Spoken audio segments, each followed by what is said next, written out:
നിങ്ങൾക്ക് എന്ത് തോന്നുന്നു? ബറബാസിനെ പോലെ ഒരു തടവുകാരനെ പൊന്തിയോസ് പീലാത്തോസ് മോചിപ്പിക്കുമോ?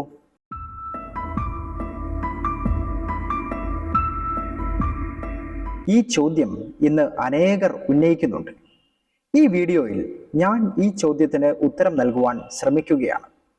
വേദപുസ്തകത്തിൽ ബറബാസ് ആരായിരുന്നു? യേശുവിൻ്റെ ജീവിതത്തെ പ്രതിപാദിക്കുന്ന 4 സുവിശേഷങ്ങളിലും യേശുവിൻ്റെ വിചാരണയിൽ പൊന്തിയോസ് പീലാത്തോസ് ഒരു തടവുകാരനെ ജനക്കൂട്ടത്തിന് മുന്നിൽ കൊണ്ടുവരുന്ന ഒരു സംഭവം നമുക്ക് കാണാം. തിരുവെഴുത്തുകൾ അനുസരിച്ച് പെസഹ ദിനത്തിൽ യഹൂദ പൗരന്മാരോടുള്ള സൗമനസ്യത്തിന്റെ അടയാളമായി തടവുകാരന്റെ വധശിക്ഷയ്ക്ക് ഗവർണർ മാപ്പ് നൽകുന്നത് പതിവായിരുന്നു. ക്രിസ്തുവിനെ ക്രൂശിക്കുവാൻ ആഹ്വാനം ചെയ്ത യഹൂദന്മാർക്ക് ബറബാസും യേശുവും തമ്മിലുള്ള തിരഞ്ഞെടുപ്പ് നൽകപ്പെട്ടു.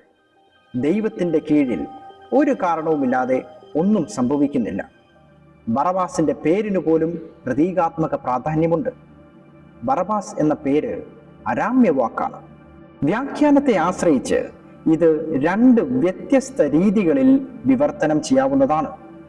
ഒന്നാമതായി, പിതാവിന്റെ പുത്രൻ. ബറബാസ് എന്ന പേര് ബർ അബ്ബ എന്ന് മനസ്സിലാക്കാം. അവിടെ ബർ എന്നാൽ പുത്രൻ എന്നും അബ്ബ എന്നാൽ പിതാവ് എന്നും അരാമിക് ഭാഷയിൽ അർത്ഥമാക്കുന്നു. അതിനാൽ ബറബാസ് എന്നത് പിതാവിന്റെ മകൻ എന്ന് വ്യാഖ്യാനിക്കാം. ഈ വ്യാഖ്യാനം കുറ്റവാളിയായ ബറബാസും ദൈവിക പുത്രനായ യേശുവും തമ്മിലുള്ള പ്രതീകാത്മക വ്യത്യാസം സൂചിപ്പിക്കുന്നു.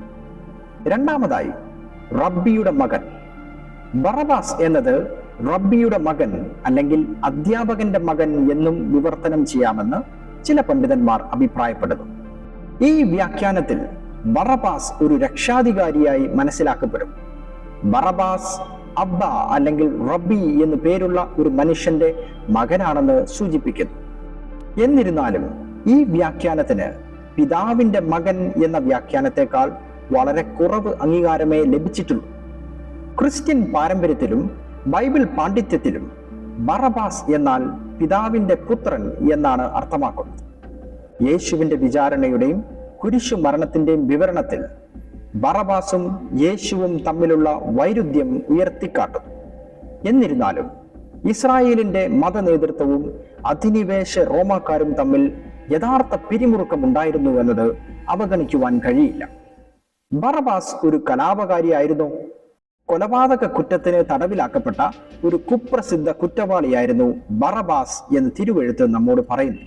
അവന്റെ കുറ്റകൃത്യങ്ങൾ നഗരത്തിലെ കലാപവുമായി ബന്ധപ്പെട്ടിരിക്കുന്നു. അദ്ദേഹം പ്രതിരോധത്തിന്റെ ഭാഗമായിരുന്നു. ദശാബ്ദങ്ങളായി യഹൂദ ജനതയ്ക്കും അവരെ ഭരിച്ചിരുന്ന റോമാക്കാർക്കും ഇടയിൽ വർദ്ധിച്ചു വരുന്ന സംഘർഷം നിലനിന്നിരുന്നു. ബറബാസിന്റെ കുറ്റകൃത്യങ്ങളുടെ മുഴുവൻ വിശദാംശങ്ങളും ലഭ്യമല്ല. എന്നാൽ ഒരു റോമൻ പട്ടാളക്കാരന്റെ മരണത്തിലേക്ക് നയിച്ച ഒരു ഏറ്റുമുട്ടലിലോ കലാപത്തിലോ അയാൾ ഉൾപ്പെട്ടിരിക്കാൻ സാധ്യതയുണ്ട്. രാഷ്ട്രീയ കുറ്റകൃത്യങ്ങൾക്കുള്ള ശിക്ഷ കുരിശു മരണമായിരുന്നു. ക്രൂശീകരണമാണ് ഏറ്റവും ഭയങ്കരമായ വധശിക്ഷാരീതി. ബറബാസിന്റെയും യേശുവിന്റെയും വേദപുസ്തകത്തിലുള്ള വിവരണം എന്താണ്? ബൈബിളിലെ യേശുവിന്റെയും ബറബാസിന്റെയും വിവരണങ്ങൾ മത്തായി സുവിശേഷം 27-ാം അധ്യായം, യോഹന്നാൻ സുവിശേഷം 18-ാം അധ്യായം, മർക്കോസ് സുവിശേഷം 15-ാം അധ്യായം, ലൂക്കോസ് സുവിശേഷം 23-ാം അധ്യായം എന്നിവയിൽ നമുക്ക് കാണുവാൻ കഴിയും. അപ്പോസ്തല പ്രവൃത്തികൾ 3-ാം അധ്യായത്തിലും പത്രോസ് അപ്പോസ്തലൻ ഈ സംഭവത്തെ പരാമർശിക്കുന്നു. സുവിശേഷങ്ങളിൽ യഹൂദരുടെ പെസഹ പെരുന്നാളിൽ ജനക്കൂട്ടം തിരഞ്ഞെടുത്ത ഒരു തടവുകാരനെ മോചിപ്പിക്കുവാൻ റോമൻ ഗവർണറായ പൊന്തിയോസ് പീലാത്തോസ് ഒരുങ്ങുന്നതായി നാം കാണുന്നു. കുപ്രസിദ്ധമായ കഥയിൽ നിരപരാധിയായി താൻ കരുതുന്ന യേശുവിനെ മോചിപ്പിക്കുകയോ റോമൻ അധികാരികൾക്കെതിരായ കലാപത്തിൽ പങ്കെടുത്ത കുപ്രസിദ്ധ തടവുകാരനായ ബറബാസിനെ മോചിപ്പിക്കുകയോ ചെയ്യുന്നതിനുള്ള ഒരു തിരഞ്ഞെടുപ്പ് പീലാത്തോസ് ജനക്കൂട്ടത്തിന് വാഗ്ദാനം ചെയ്തു. യേശു സമാധാനത്തിന്റെ രാജകുമാരനാണ്. റോമൻ ഭരണത്തെ ബലപ്രയോഗത്തിലൂടെ അട്ടിമറിക്കാൻ ശ്രമിച്ച യഹൂദ ജനസംഖ്യയുടെ അക്രമാസക്തമായ വിപ്ലവ ഘടകത്തെ ബറബാസ് പ്രതിനിധീകരിക്കുന്നു.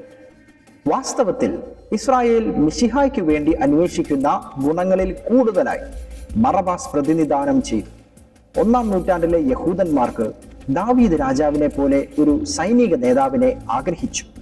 അത് തങ്ങളെ ബന്ദികളാക്കിയവരെ തോൽപ്പിച്ച് യഹൂദന്മാരെ വിജയത്തിലേക്ക് നയിക്കും. ജനക്കൂട്ടം യഥാർത്ഥ മിശിഹ ആയ യേശുവിന് പകരം വിമതനായ ബറബാസിനെ തിരഞ്ഞെടുത്തു. ഞങ്ങൾക്ക് ബറബാസിനെ തരൂ, അവനെ ക്രൂശിക്കുക എന്ന് അവർ നിലവിളിച്ചു. വിഷമിപ്പിക്കുന്ന ഒരു സ്വപ്നത്തെക്കുറിച്ച് ഭാര്യ മുന്നറിയിപ്പ് നൽകിയിട്ടും ജനക്കൂട്ടത്തിന്റെ ഇഷ്ടത്തിനനുസരിച്ച് പോകാൻ പീലാത്തോസ് തീരുമാനിച്ചു. ഖേദകരമെന്ന് പറയട്ടെ, മറ്റു പല സംഭവങ്ങളെയും പോലെ ഇസ്രായേലും തങ്ങളുടെ സ്വന്തം ആഗ്രഹങ്ങൾക്കും ഉദ്ദേശങ്ങൾക്കും വേണ്ടി ദൈവത്തിന് എതിരായ ഒരു പാത തിരഞ്ഞെടുത്തു. അവർക്ക് ദൈവരാജ്യത്തിൽ പൗരത്വം നൽകാനാണ് യേശു വന്നത്. യേശുവിനെ തിരഞ്ഞെടുത്താൽ രാഷ്ട്രീയ ആധിപത്യത്തിനും യുദ്ധക്കളത്തിലെ കീഴടക്കലിനും അവസരമുണ്ടാകില്ല. അതുകൊണ്ടാണ് അവർ അത് നിരസിച്ചത്. അത് അവരുടെ ദൈവിക പദ്ധതിയുടെ മാതൃകയുമായി പൊരുത്തപ്പെട്ടില്ല. അവർ ബറബാസിനെ തിരഞ്ഞെടുത്ത ആ നിർണായക നിമിഷത്തിൽ അവരെ പഴയ ഉടമ്പടിയിൽ നിന്ന് മാറ്റി പുതിയതിലേക്ക് കൊണ്ടുവരാനുള്ള ദൈവത്തിന്റെ പദ്ധതിയെ അവർ നിരാകരിക്കുകയായിരുന്നു. അന്നത്തെ ജനക്കൂട്ടത്തിന് ബറബാസിനും യേശുവിനുമൊപ്പം അവരുടെ മുൻപിൽ ഒരു തിരഞ്ഞെടുപ്പുണ്ടായിരുന്നു. ഒരു കുറ്റവാളിയെ, ഒരു താൽക്കാലിക ഉടമ്പടിയെ തിരഞ്ഞെടുക്കുക, അല്ലെങ്കിൽ ദൈവപുത്രനോടൊപ്പം പോകുക. അവൻ അവരെ നിത്യമായ ഉടമ്പടിയിലേക്ക് നയിക്കും. ബറബാസ് ആരായിരുന്നു? അവൻ ആരല്ലെന്ന് നമുക്കറിയാം. അവൻ മിശിഹ ആയിരുന്നില്ല. പീലാത്തോസ് യേശുവിന് വധശിക്ഷ വിധിച്ചു. അവനെ ചമ്മട്ടി കൊണ്ട് അടിച്ചു ക്രൂശിച്ചു. ബറബാസിനെ പോലെ ഒരു തടവുകാരനെ പൊന്തിയോസ് പീലാത്തോസ് മോചിപ്പിക്കുമോ? ബറബാസിന്റെയും യേശുവിന്റെയും സുവിശേഷ വിവരണങ്ങളെ കുറിച്ചുള്ള നമ്മുടെ പഠനത്തിന്റെ ഒരു ഹ്രസ്വ വഴിയിൽ ചരിത്രകാരനായ ഫ്ലേവിയസ് ജോസീഫസിൽ നിന്നുള്ള 2 വ്യത്യസ്ത രചനകൾ നമുക്ക് നോക്കാം. അദ്ദേഹത്തിന്റെ the Jewish war, the antiquities of the juice എന്നീ പ്രസിദ്ധമായ കൃതികളിൽ ഉരുക്കുമുഷ്ടിയുള്ള റോമൻ ഭരണത്തിന്റെ സവിശേഷത ഇല്ലാത്ത വളരെ രസകരമായ ചില ഇളവുകൾ യഹൂദ ജനതയ്ക്ക് അനുകൂലമായി പൊന്തിയോസ് പീലാത്തോസ് നൽകിയതായി തെളിയിക്കുന്നു. ഏകദേശം AD 27 പീലാത്തോസ് തന്റെ സൈന്യത്തെ ശീതകാലത്തിൽ ജെറൂസലേമിലേക്ക് കൊണ്ടുവന്നു. കൂടാതെ സീസറിന്റെ ചിത്രങ്ങളും വിശുദ്ധ നഗരത്തിലേക്ക് കൊണ്ടുവന്നു. ഇത് യഹൂദ നിയമത്തിന്റെ നേരിട്ടുള്ള ലംഘനമായിരുന്നു. യഹൂദർ പ്രതിഷേധിച്ചു. അപ്പോൾ എന്താണ് സംഭവിച്ചത് എന്ന് നോക്കുക. അവരോട് സീസറിന്റെ പ്രതിമകൾ സമ്മതിക്കുന്നില്ലെങ്കിൽ നിങ്ങളെ കഷണങ്ങളാക്കുമെന്ന് പീലാത്തോസ് യഹൂദന്മാരോട് പറഞ്ഞു. പടയാളികളോട് അവരുടെ വാളുകൾ തയ്യാറാക്കുവാൻ അറിയിച്ചു. അപ്പോൾ യഹൂദന്മാർ എല്ലാവരും ഒരുമിച്ച് വീണു അവരുടെ കഴുത്ത് തുറന്നുകാട്ടി. തങ്ങളുടെ നിയമം ലംഘിക്കപ്പെടുന്നതിനേക്കാൾ വേഗത്തിൽ കൊല്ലപ്പെടാൻ തയ്യാറാണെന്ന് അവർ നിലവിളിച്ചു. യഹൂദന്മാരുടെ അതിശയകരമായ വിശ്വാസത്തിൽ പീലാത്തോസ് അത്യധികം ആശ്ചര്യപ്പെടുകയും ഇപ്പോൾ യെരൂശലേമിൽ നിന്ന് കൊടികൾ കൊണ്ടുപോകാൻ ഉത്തരവിടുകയും ചെയ്തു. യഹൂദന്മാർ പീലാത്തോസിനോട് വീണ്ടും അപേക്ഷിച്ചപ്പോൾ അവൻ പടയാളികളോട് അവരെ ചുറ്റി വളയേണ്ടതിന് ഒരു സൂചന കൊടുത്തു. അവനെ ശല്യപ്പെടുത്തുന്നത് ഉപേക്ഷിച്ച് വീട്ടിലേക്ക് പോകാത്ത പക്ഷം അവരുടെ ശിക്ഷ ഉടനടി മരണത്തിൽ കുറവായിരിക്കില്ലെന്ന് ഭീഷണിപ്പെടുത്തി. എന്നാൽ യഹൂദന്മാർ നിലത്തു വീണു, കഴുത്തു കാട്ടി. അവരുടെ നിയമങ്ങൾ ലംഘിക്കപ്പെടുന്നതിന് പകരം അവരുടെ മരണം വളരെ ഇഷ്ടത്തോടെ ഏറ്റെടുക്കുമെന്ന് പറഞ്ഞു. അവരുടെ നിയമങ്ങൾ അലംഘനീയമായി നിലനിർത്താനുള്ള അവരുടെ ഉറച്ച തീരുമാനം പീലാത്തോസിനെ ആഴത്തിൽ സ്വാധീനിച്ചു. ഇപ്പോൾ സീസറിന്റെ പ്രതിമകൾ യെരൂശലേമിൽ നിന്ന് കൈസരിയിലേക്ക് കൊണ്ടുപോകാൻ അദ്ദേഹം കൽപ്പിച്ചു. ഈ സംഭവത്തിൽ നിന്ന് നമുക്ക് എന്ത് മനസ്സിലാകുന്നു? അക്രമം, ഭീഷണിപ്പെടുത്തൽ എന്നിവയിലൂടെ സാധാരണ റോമൻ ശൈലിയിൽ പീലാത്തോസ് പ്രതികരിക്കുന്നു.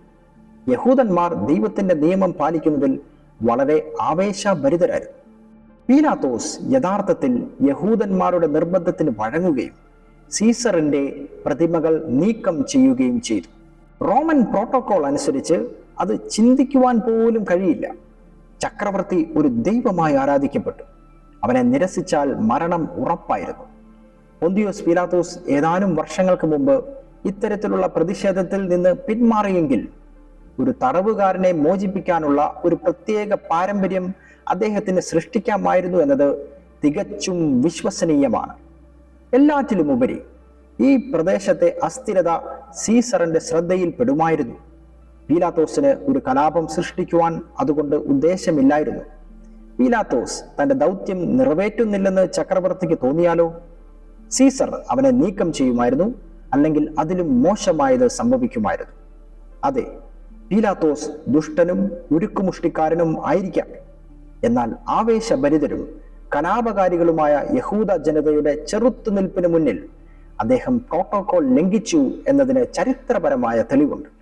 ഇവിടെയാണ് ഒരിക്കലും സംഭവിക്കാൻ പാടില്ലാത്തത് എന്ന വാദം പൊളിയുന്നത്. ബറബാസിനെ പീലാത്തോസ് വിട്ടയച്ചു എന്നത് ചരിത്രപരമായ സത്യമാണ്. ബറബാസിന്റെയും യേശുവിന്റെയും വിവരണം വളരെ പ്രധാനപ്പെട്ടതാണ്. ബറബാസ് എന്തിനെ പ്രതിനിധാനം ചെയ്യുന്നു? ബറബാസും യേശുവും ഇസ്രായേലിന് രണ്ട് വ്യത്യസ്ത പാതകളെ പ്രതിനിധീകരിച്ചു. ജാഗ്രത പുലർത്തിയില്ലെങ്കിൽ ഇന്ന് നമ്മളും സമാനമായ ഒരു കെണിയിൽ അകപ്പെട്ടേക്കാം.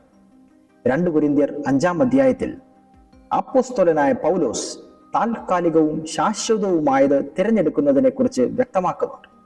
നമ്മൾ പലപ്പോഴും താൽക്കാലികമായത് തിരഞ്ഞെടുക്കുന്നു, പക്ഷെ അവ നിരാശയിലേക്കും നഷ്ടത്തിലേക്കും നയിക്കുന്നു. ഇവിടെ ഒന്നും ശാശ്വതമല്ല. എല്ലാറ്റിനും ഒരു സമയമുണ്ട് എന്ന് സഭാപ്രസംഗി പറയുന്നത് ഓർക്കുക. ഭൗതിക വസ്തുക്കൾ വരികയും പോകുകയും ചെയ്യുന്നു. എന്നാൽ നാം ഓരോരുത്തരും ദൈവരാജ്യത്തിന്റെ മക്കളാകണമെന്ന് ദൈവം ആഗ്രഹിക്കുന്നു. നമ്മുടെ രക്ഷകൻ ഈ ലോകത്തിലുള്ളവനല്ല. യേശു സ്വർഗത്തിലെ സിംഹാസനത്തിൽ ഇരിക്കുന്നു. നിങ്ങൾ നിങ്ങളോട് തന്നെ ചോദിക്കുക, നിങ്ങളുടെ ജീവിതത്തിൽ ഒരു പുതിയ കാര്യം നിങ്ങൾ ചെയ്യുന്നുണ്ടോ? അതോ പഴയതും താൽക്കാലികവുമായ പരിഹാരങ്ങൾ പിന്തുടരുകയാണോ? യേശുവാണ് ഉത്തരം. എല്ലാറ്റിനെയും നവീകരിക്കുന്ന യേശുവിൽ നിങ്ങൾ വിശ്വസിക്കുക.